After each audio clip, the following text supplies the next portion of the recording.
Pemirsa, Kejaksaan Agung kembali mengeluarkan memorandum agar jajarannya menunda pengusutan aduan atau laporan terhadap bakal capres-cawapres, kepala daerah dan anggota DPR RI. Menko Polhukam Mahfud MD menyatakan kebijakan dikeluarkan agar para calon terhindar dari kriminalisasi menjelang pemilu.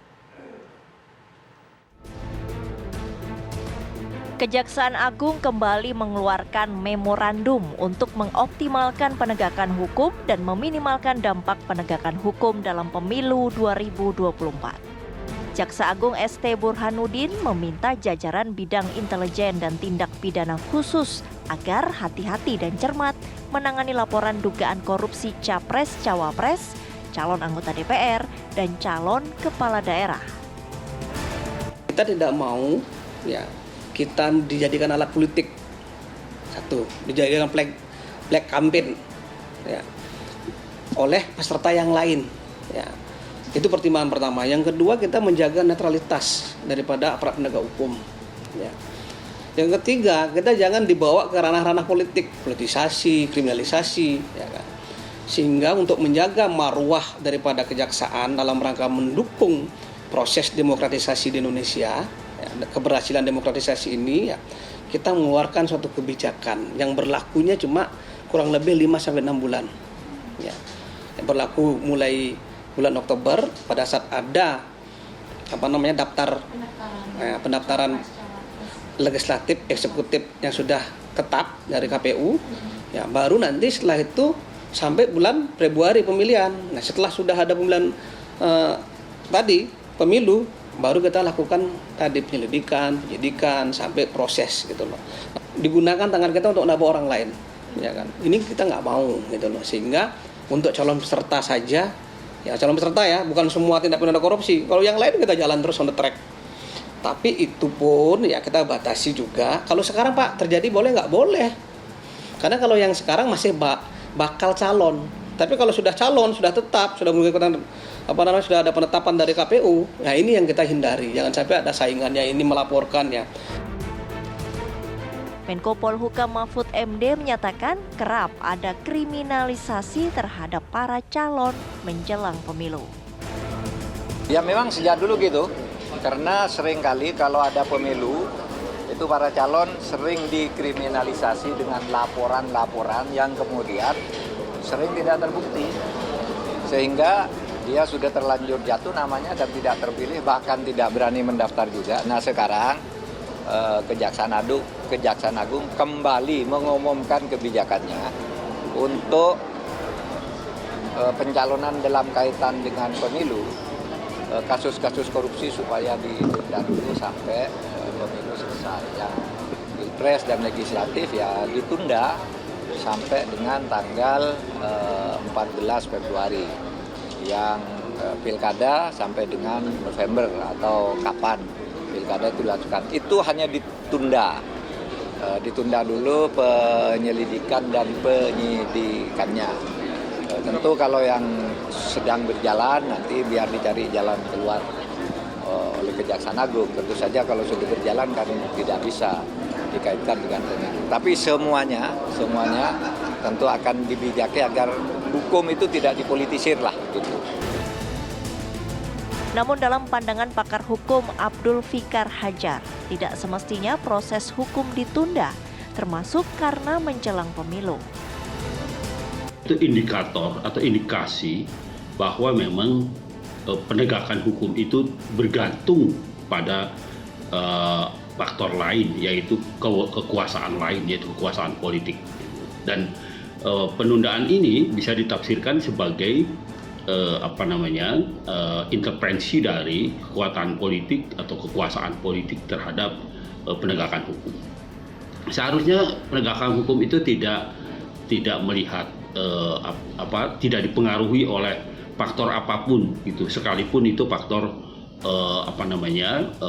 politik gitu ya. Maksud saya ketika orang sudah terlibat seharusnya terus proses itu harus dilakukan gitu ya. Bukan berhenti kemudian kalau ada pemilihan umum atau pemilihan yang lain-lain dan sebagainya. Sebelumnya, kebijakan Kejaksaan Agung menunda proses hukum juga dikeluarkan saat pemilihan kepala daerah tahun 2019. Dari Jakarta, Nadila Saleh, Dwi Kustantio, TV One mengabarkan. Lalu apa sebenarnya urgensi Kejaksaan Agung menunda pengusutan jika ada pengaduan ataupun pelaporan dugaan korupsi terhadap Capres-Cawapres menjelang Pilpres tahun 2024 yang hanya tersisa 6 bulan lagi? Ya, benarkah banyak upaya kampanye gelap dan memanfaatkan kejaksaan untuk menyerang capres-cawapres tertentu?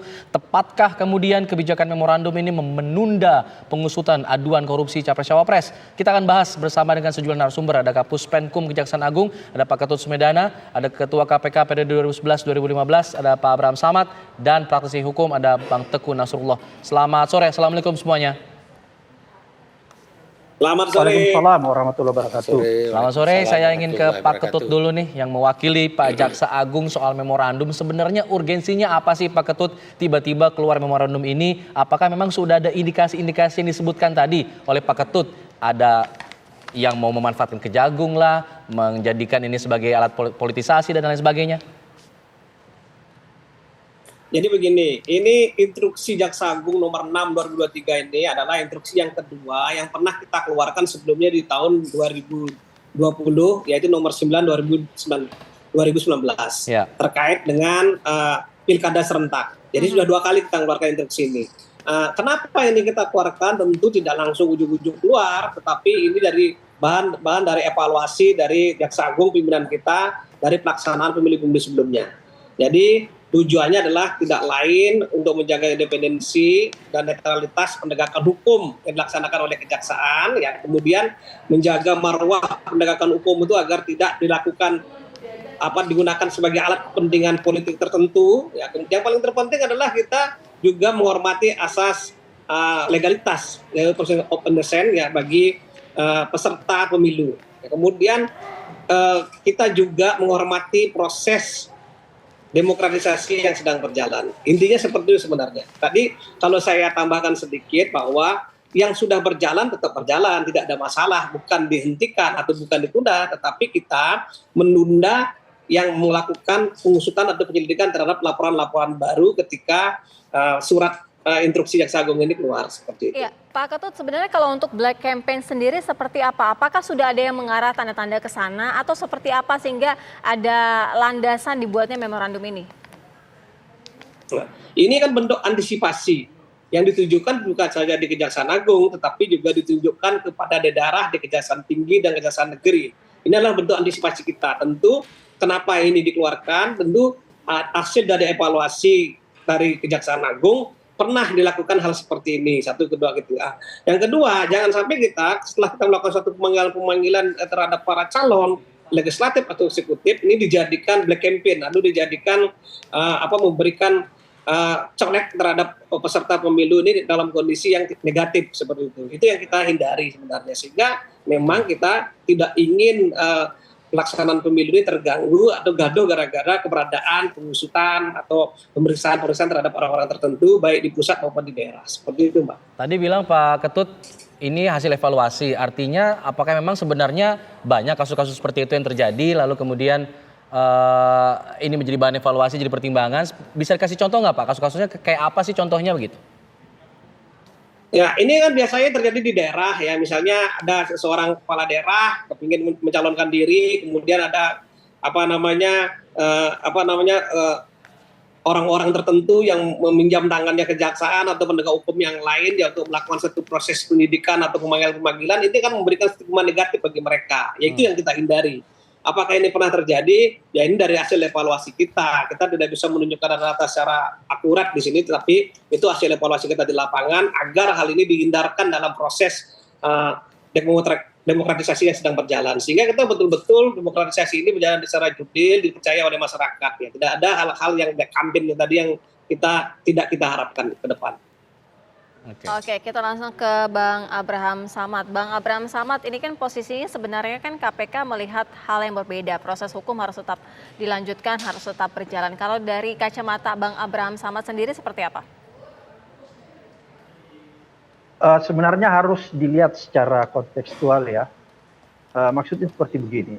kalau memang aparat penegak hukumnya itu berjalan secara on the track, maka sebenarnya tidak ada masalah. Kan yang dikhawatirkan tadi, misalnya aparat penegak hukum dia jadikan alat, ya, dijadikan alat politisasi dalam hal berkaitan dengan perkara-perkara hukum.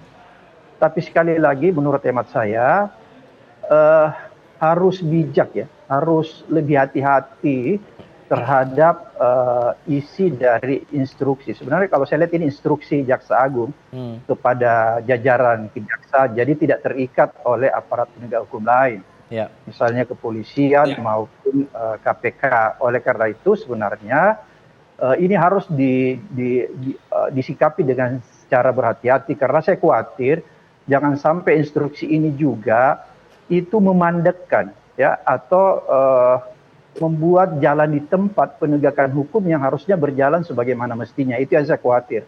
Oleh karena itu sebenarnya aparat di tingkat bawah ini harus lebih hati-hati menanggapi instruksi Jaksa Agung ini. Karena jangan sampai misalnya ada seorang caleg, ya, karena ini kan tidak hanya terbatas kepada capres maupun cawapres, ya, tapi ini juga termasuk di dalamnya calon anggota legislatif. Itu yang saya tangkap, ya.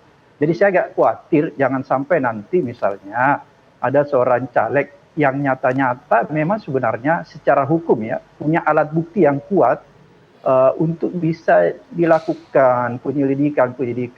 Tapi karena dengan adanya instruksi Jaksa Agung, yang bersangkutan bisa menikmati instruksi ini. Kenapa saya katakan bisa menikmati? Bisa jadi tidak diperiksa.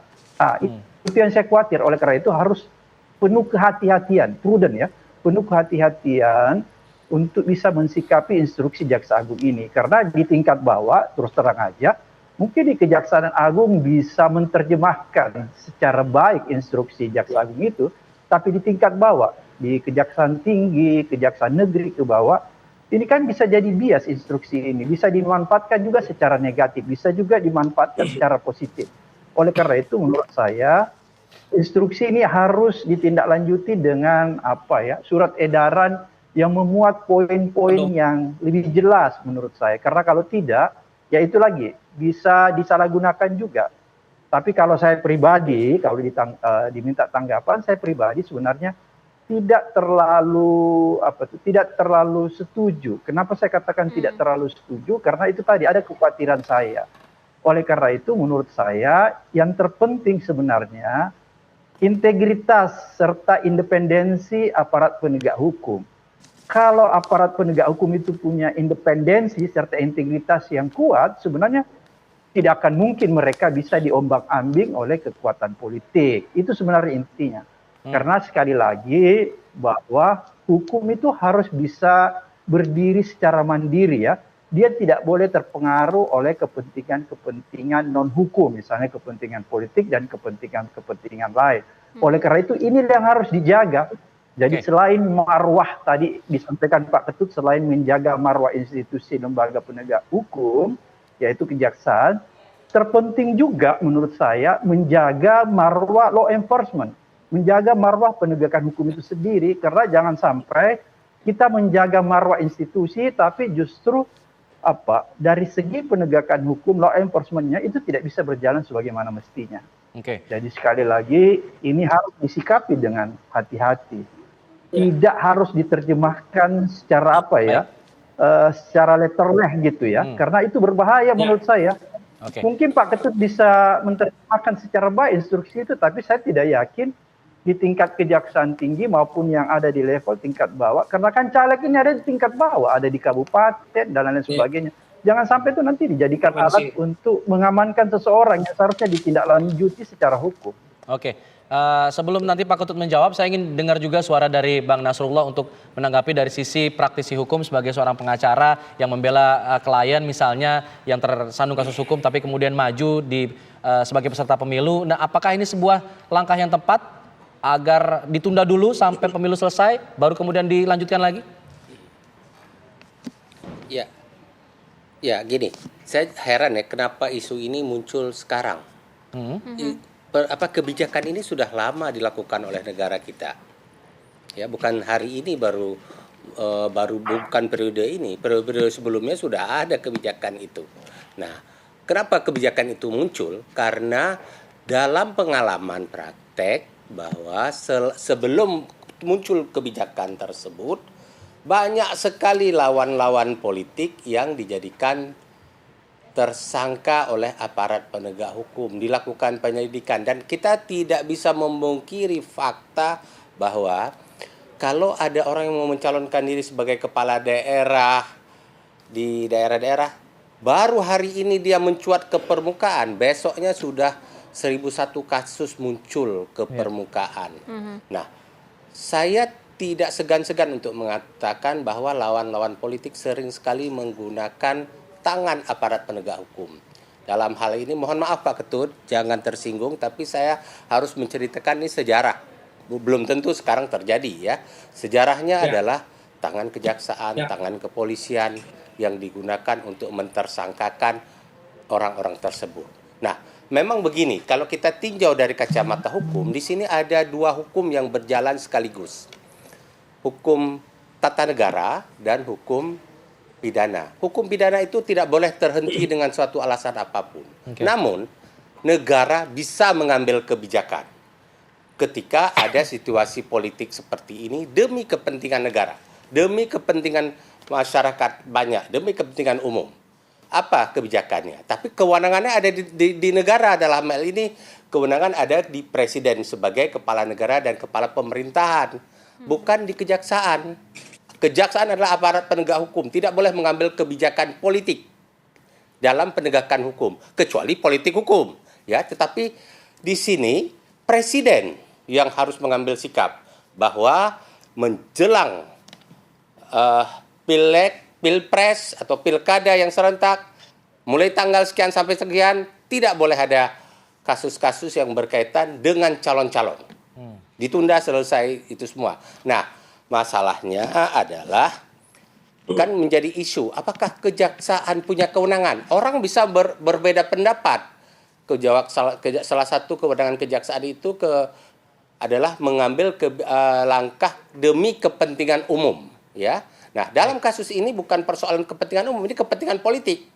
Oleh karena itu kewenangannya ada di presiden. Presiden bisa saja lewat Menko Polhukam membuat pengumuman tersebut yang harus dipatuhi oleh seluruh aparat penegak hukum. Jadi memang di sisi lain ada juga kekhawatiran. Kekhawatirannya apa? Ya, kalau udah terlanjur jadi presiden nanti gimana lebih penegakan hukum terhadap dirinya. Itu kan hampir sudah bisa dipastikan hampir tidak mungkin presiden atau wakil presiden ditarik ke ranah pidana. Nah, saya mengatakan kalau merujuk kepada apa yang disampaikan Pak Abraham Samad, ini tergantung integritas aparat penegak hukum. Presiden wakil presiden pun ketika bicara integritas bisa ditersangkakan. Nah, namun ada proses-proses yang harus dilalui, ya.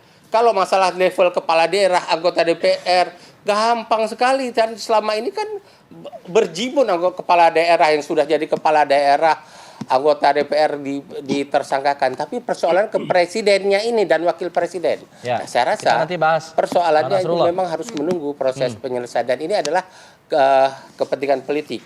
Oke, yang menarik adalah ketika politik hukum maksud saya. Iya, ketika ini menyangkut kasus politik terhadap capres dan cawapres, kita bahas lepas jeda ya, Pak Ketut.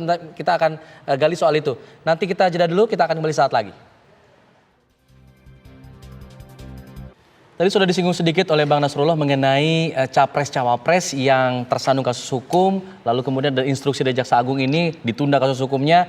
Sebenarnya seberapa besar sih potensi capres-cawapres ini terganjal untuk kemudian bisa nyapres dan cawapres jika kemudian tersandung kasus hukum menggunakan tangan dari aparat penegak hukum? Mungkin Pak Ketut punya jawabannya nih. Pak Ketut silakan.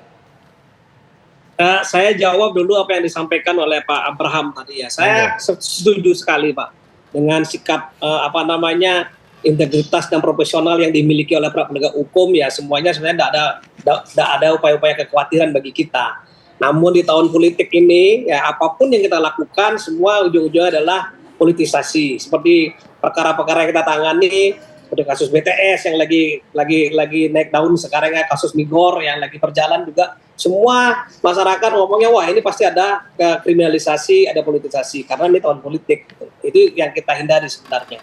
Dan di dalam instruksi Jaksa Agung itu secara tegas juga dijelaskan bahwa di dalam menerima dan menelaah suatu laporan dan pengaduan dari masyarakat, kita harus cermat, teliti dan penuh kehati-hatian sebagaimana yang disampaikan oleh Pak Abraham tadi. Itu betul-betul sehingga kedepannya memang ini karena instruksi tidak hanya ditujukan kepada jajaran Jampitsus tapi juga Jampidum dan Jampitel ya. Kedepannya semua akan dibikinkan breakdown pedoman-pedoman khusus terkait dengan instruksi tersebut sehingga memang bisa dipahami oleh satker yang ada di daerah baik Kejati, Kejari dan Kecapjati. Kemudian untuk Pak Nasrullah, saya sependapat betul Pak Nasrullah bahwa instruksi ini hanya berlaku bagi internal kejaksaan dan dikhususkan yang mempunyai kewenangan penyidikan sampai pada penuntutan, yaitu tindak pidana korupsi. Kita menyadari betul Pak bahwa instruksi ini tidak bisa kita terapkan untuk semua institusi lembaga lain seperti KPK dan kepolisian ya. Kalau kepolisian mestinya punya kasus korupsi ya tetap kita tangani dan tetap kita jalan Pak gitu loh. Tidak bisa kita tampilkan dan tidak bisa kita berlakukan di instruksi ini, tapi ini adalah sebagai langkah antisipasi oleh Pak Jaksa Agung pada jajarannya. Ini hanyalah pedoman atau adalah instruksi atau istilahnya sifatnya internal. Kalau di bahasa hukumnya side web lah ini yang bisa kita keluarkan secara sembarang kepada instansi yang lain seperti itu. Yeah. Nah, pertanyaan tadi apakah ini berpotensi ketika instruksi tidak keluarkan, ini bisa-bisa saja. Maka daripada itu, Mas, ini adalah langkah antisipasi agar kita tidak melakukan hal yang sama seperti sebelum-sebelumnya yang pernah terjadi. Karena hasil evaluasi dari pimpinan di kejaksaan ini ada dulu gitu loh kan. Ada seperti ini dulu. Ya, tadi benar yang disampaikan oleh Pak Abraham. Di daerah belum tentu sama pemikiran dengan di pusat. Kita antisipasi langkah ini sampai ke daerah. Karena yang namanya pemilihan umum ini tidak aja pemilihan presiden dan wakil presiden dan anggota legislatif yang ada di pusat, tapi juga di daerah-daerah tertentu juga akan mengalami hal yang sama. Jangan sampai kita masuk menimbulkan satu kegaduhan baru, menimbulkan sesuatu kekhawatiran bagi penegakan hukum sehingga kita memang sebenarnya kegaduhan seperti apa sih potensi besar begitu ketika ada black campaign hingga bisa menghentikan seseorang sebagai menyalonkan diri sebagai capres ataupun cawapres?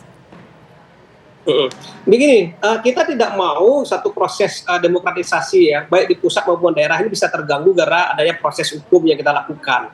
Karena tidak semua laporan-laporan yang dilaporkan oleh masyarakat, biasanya kalau di musim politik ini laporan begitu banyak, tidak semua laporan itu mengandung satu kebenaran, sehingga memang dari sisi instruksi ini, ya Pak Jaksa Agung itu dalam instruksi sudah jelas itu harus dicermati, diteliti dan dipenuhi dengan kehati-hatian sudah saya bilang. Ya sejauh mana menimbulkan satu efek yang tadi, dengan kita melakukan suatu pemeriksaan pemanggilan kepada orang-orang yang mencalonkan diri sebagai legislatif dan eksekutif, baik dia kepala daerah, baik dia itu anggota DPRD, ini dikhawatirkan akan menimbulkan black campaign, akan dikhawatirkan akan menimbulkan stigma negatif bagi mereka yang kita lakukan pemeriksaan. Itu aja sebenarnya. Oke, Bang Abraham Samad, seberapa kuat kemudian instruksi ini berlaku di jajaran penegak hukum? Karena kita tahu selain Kejaksaan Agung, ada KPK, ada juga Polri yang masih tetap bisa untuk mengusut kasus-kasus seperti ini. Sebenarnya kalau kita lihat ya seperti tadi disampaikan Pak Ketut, ini kan instruksi sifatnya internal di lembaga kejaksaan. Jadi tidak mengikat kepolisian maupun KPK sebagai lembaga penegakan yang lain. Kalau saya sih pada posisi mungkin ya menurut saya kalau lebih arif ya, lebih bijaknya ini dipilah-pilah. Sebaiknya yang tidak dilakukan pengusutan menurut saya itu adalah capres dan cawapres saja. Itu lebih gampang monitornya, itu lebih gampang monitornya karena itu ada di tingkat pusat kan. Tapi kalau dia menyeluruh terhadap seluruh orang-orang yang ikut di dalam kontestasi pemilu, misalnya caleg mulai dari tingkat kabupaten, kota, provinsi, pilkada dan lain-lain sebagainya. Ini yang menurut saya ada kekhawatiran. Kenapa dari kekhawatiran? Karena lagi-lagi aparat penegak hukum yang ada di daerah itu, ya saya bukan katakan tidak pintar ya Pak Ketut, bukan. Tapi kadang-kadang susah menafsirkan hal-hal yang sebenarnya masih samar-samar. Atau kadang-kadang juga menafsirkan terlalu jauh hal-hal yang sifatnya samar-samar. Oleh karena itulah menurut hemat saya, kalau lebih arif, aturan yang dikeluarkan, instruksi yang dikeluarkan Jaksa Agung itu sebaiknya dalam hal capres dan cawapres saja. Kalau menurut saya itu lebih arif. Oke, menarik. Tidak termasuk di dalamnya sebenarnya caleg yang ada di tingkat kabupaten, provinsi maupun pilkada. Karena kalau itu berlaku semuanya, saya melihat justru ini berpotensi ada hal-hal yang menurut saya akan dilakukan tidak berkaitan dengan penegakan hukum itu sendiri. Artinya apa?